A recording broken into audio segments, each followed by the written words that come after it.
Good morning बच्चों। Class 6 के geography first chapter our solar system का यह 6 वीडियो है जिसको हम अपलोड कर रहे हैं। हम यह उम्मीद करते हैं कि आप लोगों को इसके पहले का जो वीडियो है वह पसंद आया होगा, आप लोगों ने उस टॉपिक को समझा होगा। अगर कुछ प्रॉब्लम है तो हमारे व्हाट्सएप नंबर पर आप इसको सेंड कर सकते हैं। और नेक्स्ट वीडियो में आइए हम लोग देखते हैं कि यह नेक्स्ट टॉपिक क्या है, उसको हम लोग डिस्कस करते हैं। सेटेलाइट और moons. Satellite are smaller celestial bodies which revolve around the largest body, generally the planet। Satellite क्या होता है? तो सेटेलाइट जो है यह एक छोटा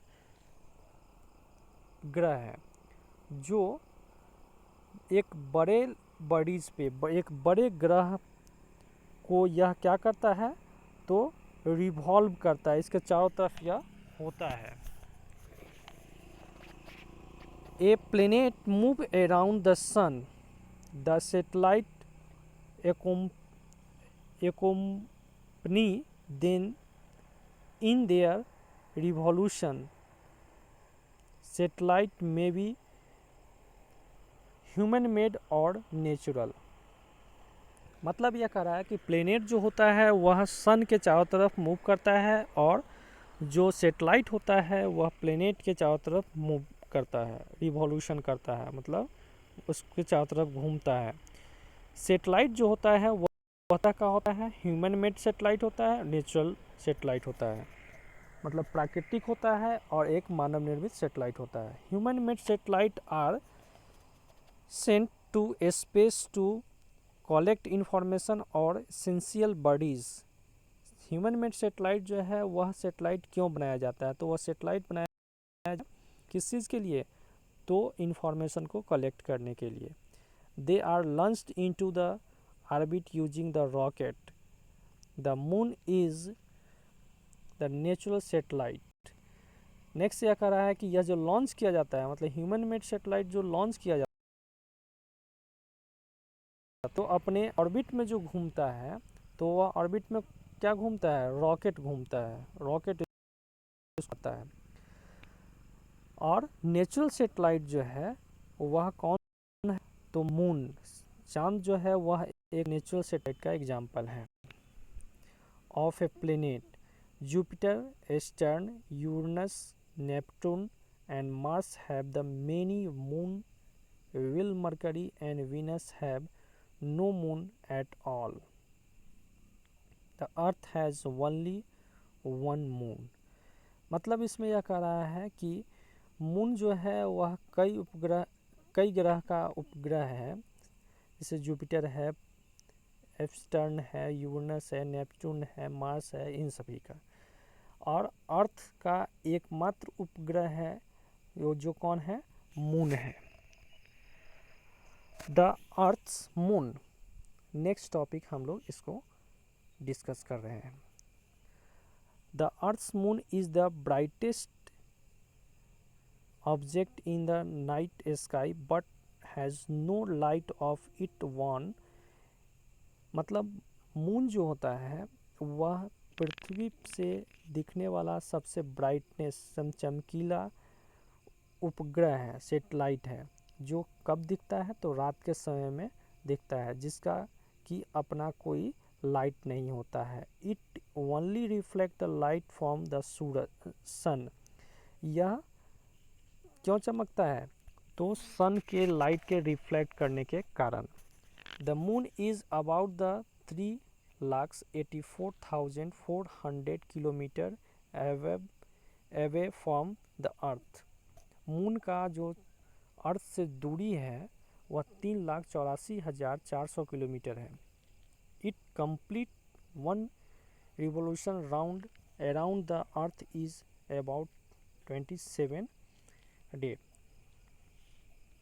यह पृथ्वी का जो एक चक्कर लगाता है उसमें वह 27 दिन का समय लेता है। It take almost the same time to complete a rotation on its axis, और इतने ही दिनों में वह अपने एक्सिस पे भी एक रोटेशन को कंप्लीट करता है। The moon surface is Rocky and covered with dust. It has large holes on its surface called the craters. There is no air on the earth. It has no life of any kind.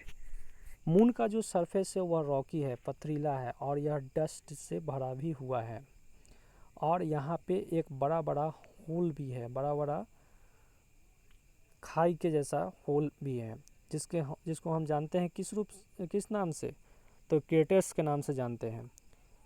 तीसरी बात ये बतला रहा है कि moon पर किसी भी तरह का कोई भी हवा नहीं है, कोई भी एयर नहीं है, और यहाँ पे किसी भी तरह का कोई भी लाइफ अभी तक नहीं देखा गया है। Since moon is much closer to us the sun, it look almost the big as the sun. Sometimes the moon look like a complete bright circle, will on other occasion it not visual. The day we see a complete circle moon is called the full moon day. After the full moon day, the size of the moon gradually decrease every day, and after 15 days the disappears. इसमें यह कह रहा है कि moon जो है वह अर्थ के सामने जब आता है तो यह धीरे, और इसका जो ब्राइटनेस है वह पूरी तरह सन पृथ्वी के सामने आ जाने के कारण यह छुप जाता है, और एक समय ऐसा आता है जब यह फुल सर्किल के रूप में पूर्ण आकार में यह चांद जो है वह दिखाई देता है, जिसको हम फुल मून डे कहते हैं। लेकिन धीरे धीरे यह फिर पृथ्वी के सामने आते जाने के कारण इसका जो फुल साइज होता है वह धीरे धीरे डिक्रीज करता जाता है, कम होता जाता है, और 15 दिनों के बाद यह पूरी तरह से डिसअपियर हो जाता है, मतलब पूरी तरह से दिखता नहीं है। This is called the new moon day. अब इस दिन को हम किस नाम से जानते हैं, तो न्यू मून डे के नाम से जानते हैं। After the new moon day size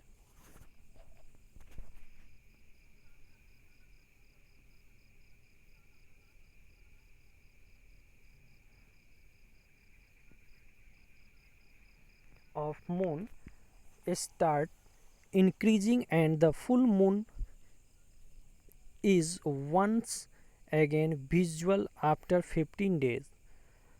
The various size of moon visual for us during the months are called the phase of the moon. और जब न्यू मून का टाइम स्टार्ट होता है तो उसके बाद यह धीरे धीरे फिर से इंक्रीज करना शुरू होता है इसके शेप में, और ठीक 15वां दिन यह फुल शेप में आ जाता है, और इस तरह से हम इसको एक फुल साइज में हम देख सकते हैं। और पूरे मंथ में, एक महीने के समय में जो मून का शेप होता है, साइज होता है, वह विजुअल रूप में हम इंक्रीज और डिक्रीज होते हुए देखते हैं, और इसको हम एक नाम से जानते हैं जिसको हम बोलते हैं क्या, phase of the moon. Thank you बच्चों, आज के लिए इतना ही।